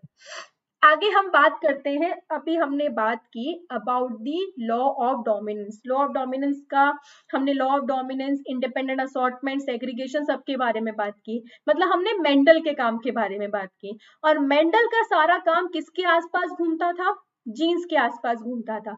उन्होंने बोला जो एक ऑफस्प्रिंग से दूसरे में ट्रांसफर होती है वो जीन्स होती है, वो जो कि अपने आप को एक्सप्रेस कर पाती है वो जीन्स होंगी, जो कैरी की जाएंगी वो जीन्स होंगी। इसी बात को, जो भी बात मेंडल ने जीन्स के लिए बोली, उसी बात को क्रोमोसोम के लिए बोला गया by the scientist Sutton and Boveri. पूरा नाम Walter Sutton and Theodor Boveri. इन्होंने दिया क्रोमोसोमल थ्योरी ऑफ इनहेरिटेंस। इन्होंने कहा कि जो ट्रांसफर होता है, जो एक जनरेशन से दूसरी जनरेशन में मूव करता है, वो क्रोमोसोम होता है। वो कौन होता है? वो क्रोमोसोम होता है। सो क्रोमोसोम का ही मूवमेंट हो पाता है ड्यूरिंग द मियोसिस। इन्हीं को गैमीट्स में ट्रांसफर किया जाता है। यही वो है जो कि क्रोमोसोम, जो कि जीन्स को कैरी करते हैं। तो वो जो लॉ ऑफ डोमिनेंस लॉ है मेंडल के, वो क्रोमोसोम के मूवमेंट को भी एक्सप्लेन कर सकते हैं। क्रोमोसोम के सेग्रीगेशन की वजह से ही मेंडल के प्रिंसिपल फॉर्म हो पाए। इसे कहा गया क्रोमोसोमल थ्योरी ऑफ इनहेरिटेंस। इसके अकॉर्डिंग क्रोमोसोम और जीन्स, ये लाइन इंपॉर्टेंट है, इसे मार्क कर लेना, क्रोमो और जीन्स एक दूसरे के साथ प्रेजेंट होते हैं इन दी डिप्लॉइड सेल। और ये डिप्लॉइड सेल जब गैमीट्स का फॉर्मेशन करता है बाय मियोसिस, आप इसे गैमीटोजेनेसिस भी कह सकते हो। तो यहाँ पर गैमीटोजेनेसिस से गैमीट्स का फॉर्मेशन होता है ना। और गैमीट्स नेचर में कैसे होते हैं? हैप्लॉइड सेल्स होते हैं। होमोलोगस क्रोमोसोम सेपरेट हो जाते हैं, एक एक क्रोमोसोम मूव करता है। आपको सेल डिवीजन पता होना चाहिए, मैं बता चुकी हूँ। अगर किसी ने भी अभी वो लेक्चर नहीं देखा है तो प्लीज वो लेक्चर पहले जाके देख लो ताकि तुम्हें क्लियर हो जाए। और जब फर्टिलाइजेशन के टाइम ये आपस में कंबाइन करते हैं तो diploid structure will always be combined. मैं इसको क्रोमोसोम के हिसाब से समझाती हूँ। मेरे पास मौजूद है क्रोमोसोम, ये सेपरेट होमोलोगस क्रोमोसोम्स मौजूद है। होमोलोगस क्रोमोसोम यू बनाते हैं यार, सेपरेट ऐसे नहीं करवाते, इरेज कर दो। ओके, हमारे पास मौजूद है होमोलोगस क्रोमोसोम। तो एक क्रोमोसोम ऐसा, दूसरा क्रोमोसोम का कलर चेंज कर लेते हैं ऐसा। ये बोल रहे थे कि जब गैमीट्स का फॉर्मेशन होता है, ये जाएगा अलग जगह पर, ये जाएगा अलग जगह पर, ठीक है, ये सेपरेट हो जाएंगे। आगे फिर सिस्टर क्रोमैटिड्स का सेपरेशन भी देखा जाएगा। और जब ये वापस से कंबाइन करेंगे बाय दी फर्टिलाइजेशन, तो फिर से हमें ये वाला डिप्लॉइड वाला स्ट्रक्चर रिटेन हो जाएगा। क्लियर हो गई बात? तो this is the chromosomal theory of inheritance. Okay, इसी को इन्होंने तो थ्योरी दी थी, सिर्फ बोल दिया था ऐसा होता है। इसी को एक्सपेरिमेंटली प्रूव किया था साइंटिस्ट जिनका नाम है टी.एच. मॉर्गन। पूरा नाम है थॉमस हंटन मॉर्गन, इनका पूरा नाम है। इन्होंने एक्सपेरिमेंटल वेरिफिकेशन दिया of the chromosomal theory of inheritance. काम किस पे किया था? फ्रूट फ्लाई पे, जिसे ड्रोसोफिला मेलेनोगेस्टर कहा जाता है। तो सारा काम इस पर कर उन्होंने क्या किया? एक्सपेरिमेंटल प्रूफ प्रोवाइड किया कि बिल्कुल सही बोल रहे हैं कि जो मूव करता है वो क्रोमोसोम होता है। सुटन एंड बॉवेरी ने बिल्कुल सही कहा है कि क्रोमोसोम मूव करता है। और उन्होंने बोला कि क्रोमोसोम को क्या कहा जाता है? इसे व्हीकल ऑफ हेरिडिटरी कहा जाता है। यही वो है जो क्या कैरी करता है? जीन्स, एक ऑर्गेनिज्म से दूसरे ऑर्गेनिज्म, मतलब पेरेंट से ऑफस्प्रिंग में ट्रांसफर करने का काम। ठीक है, चलिए अगला टॉपिक पढ़ते हैं जो हमारा लास्ट टॉपिक रहने वाला है यहाँ पे, सेक्स डिटर्मिनेशन। सेक्स को डिटरमाइन कैसे किया जा सकता है? मेल है, फीमेल बनेगा, जाइगोट के लेवल पर तो अपन स्पेसिफाई नहीं कर सकते कि कैसा बनेगा, क्योंकि हमें पता है हेप्लॉइड सेल्स यहाँ पर आए हैं। सो कौन कौन से सेल्स आए, मतलब सेक्स सेल्स यहाँ पर कैसे कंबाइन किए हैं, कैसे एम्ब्रियो के अंदर वो स्पेसिफाई हो पाया, और ये अलग अलग ऑर्गेनिज्म में अलग अलग होते हैं। सो एक साइंटिस्ट है जिनका नाम है हेनकिंग। इन्होंने ट्रेस किया the specific nuclear structure during the spermatogenesis, sperm के अंदर। यहाँ पे बोला कि 50% of the sperm receive this structure and 50% sperm doesn't receive this structure. कोई एक स्ट्रक्चर है जो स्पर्म में सिर्फ 50% स्पर्म में वो जाता है, 50 में नहीं जाता। इनको इन्होंने नाम दिया एक्स बॉडी। ओके, जिसे आखिरी में एक्स क्रोमोसोम बोला गया। क्या बोला गया? X chromosome. और इसी क्रोमोसोम्स के बेसिस पर ही सेक्स को डिटरमाइन किया जाता है। तो इसके डिफरेंट डिफरेंट टाइप है, एक एक करके इसके टाइप बताती हूँ। ZZ ZW टाइप, इस तरह का सेक्स पाया जाता है बर्ड्स के अंदर। तो बर्ड्स के केस के अंदर हमें हमारे बारे में अच्छे से पता है, मैं हमारा वाला आखिरी में बताऊंगी, है ना, कुछ नया बता रही हूँ पहले। हमारा पता है एक्स एक्स, फीमेल के पास एक्स एक्स होता है, मेल के पास एक्स वाई होता है। वो वाई वहां पर काम करता है एज एन हेट्रोजाइगस क्रोमोसोम, और वो जिधर जाएगा वहां पर मेल कैरेक्टरिस्टिक शो होंगी। तो यहाँ पर बट इसका मतलब ह्यूमंस के केस में मेल डिटरमाइन करता है सेक्स ऑफ द चाइल्ड, जबकि हर केस में ऐसा नहीं है। बर्ड्स के केस की बात की जाए तो बर्ड्स के केस में जो फीमेल बर्ड होती है वो 2 डिफरेंट सेक्स क्रोमोसोम कैरी करती है। मतलब यहाँ पर जो फीमेल है वो नेचर में कैसी है, वो नेचर में हेट्रोजाइगस है, मतलब ZW कैरी कर रही है। इसका मतलब सेक्स को डिटरमाइन कौन करेगा, फीमेल। तो याद रखना बर्ड के केस में सेक्स डिटरमाइन करने का काम कौन करती है, फीमेल करती है। मेल के पास 2 सिमिलर क्रोमोसोम्स होते हैं, सेक्स क्रोमोसोम, मतलब ये नेचर में होमोजाइगस होता है। अब आप यहाँ पर दूसरा टर्म इंट्रोड्यूस कर सकते हैं अपन, सेम मौजूद होने का मतलब है होमोगैमिटी, और डिफरेंट होने का मतलब है हेट्रोगैमिटी। ये ज्यादा बेटर टर्म है, आप यहाँ पर होमोगैमिटी हेट्रोगैमिटी यूज कर सकते हो। तो फीमेल ZW, मेल हो जाएगा ZY। यहाँ नीचे डायग्राम बनाया हुआ है, इसमें से और एक्सप्लेन कर देती हूँ। इधर देखो, ए का मतलब क्या हो गया, ए का मतलब यहाँ पर हो गया ऑटोजोम। क्या मतलब हो गया, ऑटोजोम। और यहाँ पर ये हो गए हैं sex chromosome. Okay, autosome, autosome जो सोमैटिक सेल्स के स्ट्रक्चर्स को यहाँ पे प्रोवाइड करने का काम करते हैं, सोमैटिक सेल्स। यहाँ पर ये हो गया ZW। तो इधर देखो, जहां पर ये W जाएगा वो क्या हो जाएगी, वो हो जाएगी फीमेल, और जहां पर ये W नहीं जाएगा वो हो जाएगा मेल। ओके, सो जहां पे भी Z और Z गया वो क्या हो गया, मेल, और जहां पर ZW गया वो क्या हो गई, फीमेल। तो यहाँ पे फीमेल डिटरमाइन करती है the sex of the childrens. दूसरा टाइप जो इंसेक्ट्स में एग्जिस्ट करता है, XX X0, जीरो है ये, ओ नहीं है, X0 टाइप, मतलब निल होता है। यहाँ पे एक सिंगल क्रोमोसोम मौजूद है, एक भी बना सकते हो, कोई फर्क नहीं पड़ेगा। ओके, इसको ऐसे भी लिख लो, ओ कुछ नहीं होता है ना, ये निल है, इसको ना भी बनाओगे तो भी फर्क नहीं पड़ेगा, मतलब यहाँ पर कोई सेक्स डिटरमाइन नहीं होगा, ये कहने का मतलब हो गया। So the grasshopper contains the 12 pairs of और 24 pairs of chromosome. Only 23 chromosomes मौजूद होते हैं मेल के अंदर, 50% मेल में X जाता है। और यहाँ पर आपको क्या देखने को मिलता है, मेल यहाँ पर डिटरमाइन करेगा sex of these children, female determine नहीं करेगी। जिनके पास यहाँ पे लिखा हुआ है देखो, egg fertilize with the sperm without x, उन्हें X0 कहा जाएगा, और जिनमें X मौजूद होता है उन्हें XX कहा जाएगा। ये बनेगी यहाँ पे फीमेल, ये बनेगा यहाँ पे मेल। इधर तो 0 यहाँ पे मौजूद था, तो X जब गया, X और X कंबाइन हुआ तो फीमेल बनी। जब एक सिंगल क्रोमोसोम वहां पे ट्रांसफर हुआ, सिंगल क्रोमोसोम ही ट्रांसफर हो रहा है, तो यहाँ पर बनेगा XX, ये 0 कुछ नहीं है, यू भी लिख लो, उसको याद रहेगा X0 यहाँ पे लिखा हुआ, ताकि तुम कॉम्बिनेशन में उसको अच्छे से बना पाओ। ठीक है, O नहीं होता chromosome, it's not an O chromosome. और यहाँ पर फिर से XX आया, तो किसमें देखने को मिला, ये ग्रास होपर्स, आप इंसेक्ट्स भी लिख सकते हो, ये इंसेक्ट्स के अंदर देखने को मिलता है। नेक्स्ट आ गया हमारा टाइप इंसेक्ट्स। हाँ, इंसेक्ट्स के अंदर तो ये वाला देखने को मिलेगा, बिल्कुल ग्रास होपर के अंदर देखने को मिल रहा है ये वाला। ओके, मुझसे ध्यान नहीं रहा। ओके, नेक्स्ट है हमारे पास XX एंड XY टाइप, जो इंसेक्ट्स, कुछ इंसेक्ट्स में X0 भी देखने को मिलता है, कुछ इंसेक्ट्स में ये है।